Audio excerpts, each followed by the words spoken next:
We've been married 12 years, and our wedding, it was not good. This is not my fault. This was my mom and my wife planned the wedding, and they're both cheap. So they cut corners. If we hire someone to do something at our house, I promise he does not do that job full time. He'll be fixing our dishwasher, and we're like, do you paint houses? And he's like, yeah, I probably could paint houses, you know? His business card says, how hard could it be, right? Can't be that hard. We got married on Friday the 13th, got a pretty sweet deal on that. They were wide open. We were like, what times are available? They go, every one of them, all 24. You can call us that day if you want. Her brother married us, that was free. The photographer was just a buddy of ours that had he just bought a new camera. So we were like, you gonna do our wedding? Never done anything professionally, and it showed. His camera stopped working during it, and he started taking stuff out of it. Like that would be the it's like, yeah, you know what? I bet they put too much stuff inside of it when they built it. You should yank some of those wires. That's not supposed to be in there like that. Our DJ was awful, and that's because we got my mom to hire the DJ. I don't know who thinks to ask someone in their 50s for DJ recommendations. No one ever is like, Mom, are you in with the local DJ scene by any chance? She hired someone older than her. He just had CDs, and this was when computers were doing real good.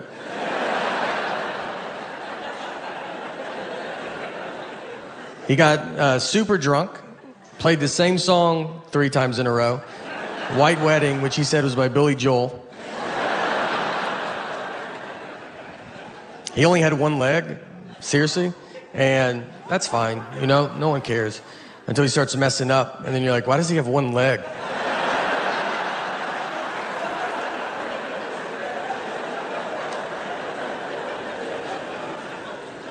The best wedding I've ever been to was my cousin's wedding.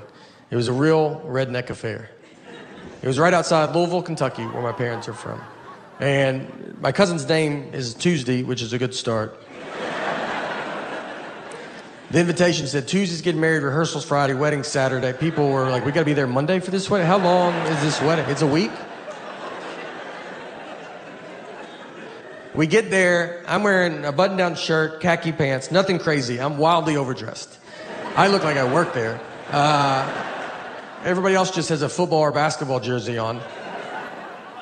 My uncle, his daughter's getting married. He has his tuxedo jacket, pants, cummerbund, bow tie, no shirt. They forgot his shirt, and instead of waiting to go get it, he was like, let's do it without it, right? Like that's... And he doesn't have a body that's like, that's cool, man. You know, he has a body that you're like, put your jacket on backwards, flip it around. Yeah.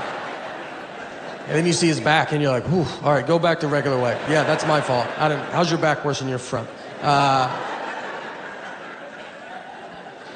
We go into the church, it's bride and groom, looks like it's home and away. That's how many jerseys are in there.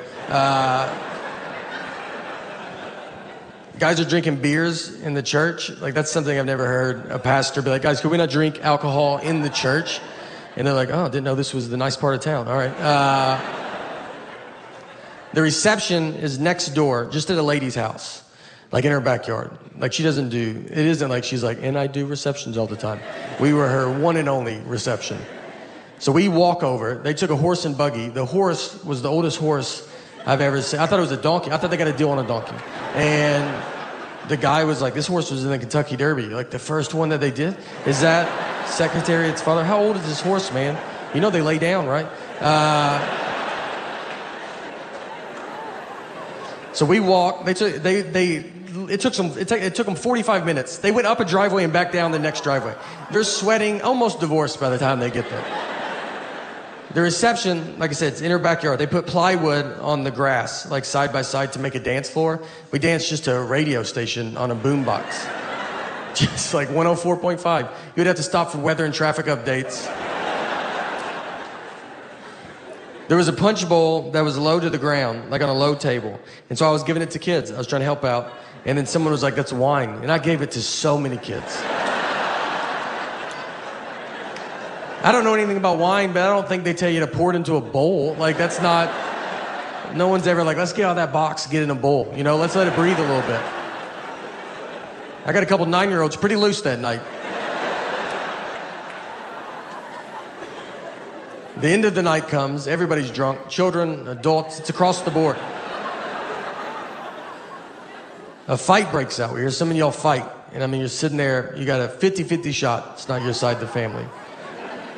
We get over there, it's 100% our side. It's my dad's aunt and an uncle, both rolling around on the ground. They're in their late 70s. He wanted to leave, she did not. So they thought, let's just handle it in front of everybody.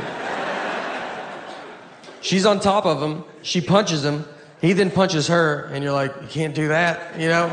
So we gotta get him apart, and he starts fighting us, and he's a pretty good fighter, all right? He's punching women in public. You don't think he's handled some dudes in his lifetime? That ends the night. You know, you can't be like, all right, guys, let's calm. Let's cut the radio back on, find a good station. Tuesday is sadly divorced now. That did not work out. My dad's aunt and uncle, sadly, it did work out. They're still together. So that's our family, you know. It's a pretty wild bunch. My dad is a magician. He's done that my entire life.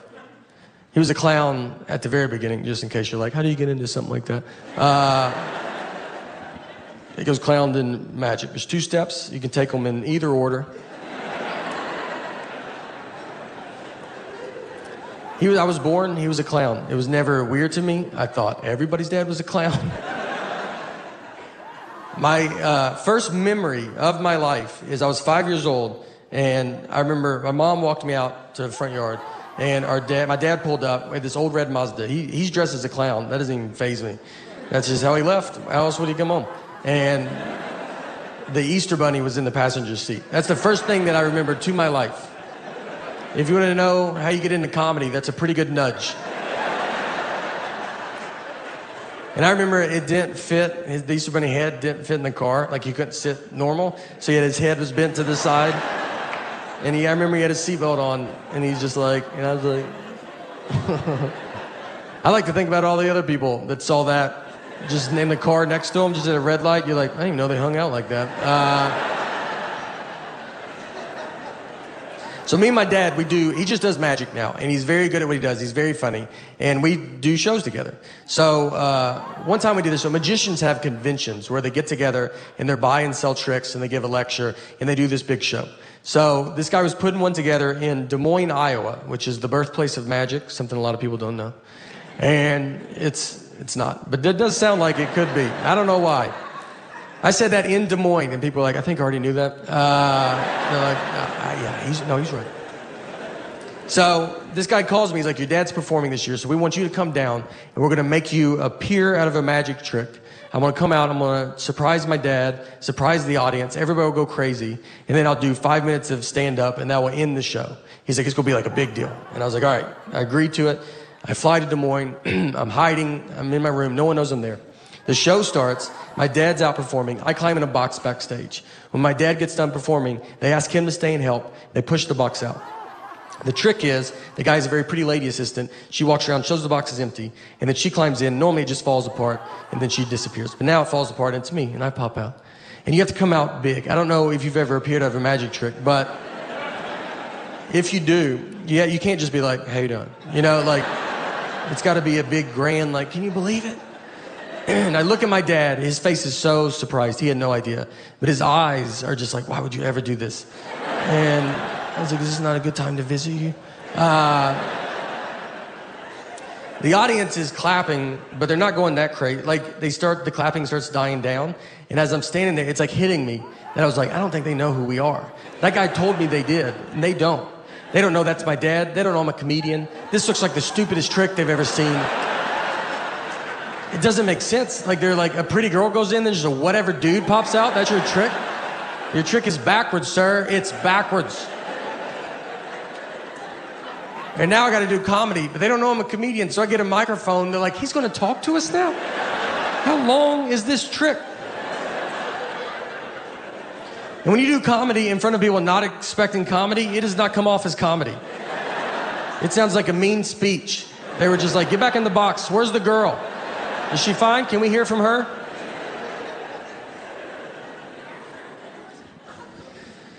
I don't think things through. That's the message tonight, guys.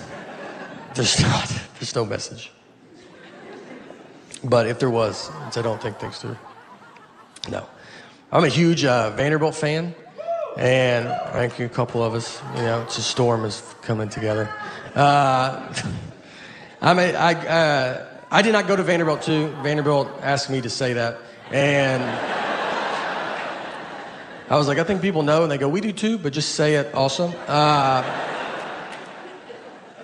Vanderbilt went to their first bowl game in football in like 20 years, in 2008. And so we all go to it. We're very excited. It's at Tennessee Titans Stadium. So me and a bunch of buddies get together. We go tailgate. We get cornhole, a grill. Like we're going all out. And my ticket was at will call. So I was like, look, I gotta go get my ticket. I'll be right back. So I go get my ticket. And before the lady gives it to me, she ripped it, which means you have to go in. And it was, a full 3 hours before the game starts. I was like, I don't want to go in yet, you know? And she's like, you have to go. And I just walked in to just an empty stadium, 60,000 empty seats. I go to my seat. I don't even just go to a different, I went to like the one I'm supposed to go to, like a loser. The players are like in jeans. They're not even dressed yet. I was like, I'm real excited for the game. I like started them. They're like, oh, I didn't even know anybody was in here. Did you go to Vandy? I was like, you would think with how early I'm here. But I also think if I went to Vandy, I wouldn't be in the situation that I'm in. I walked to the top of the stadium and just watched my friends tailgate. I just sat up at the very top.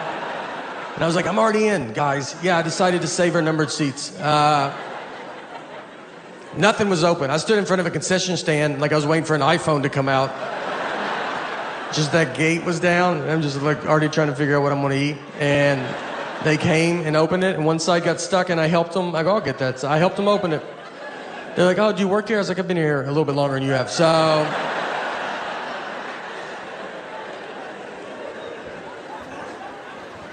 I'm not smart at all.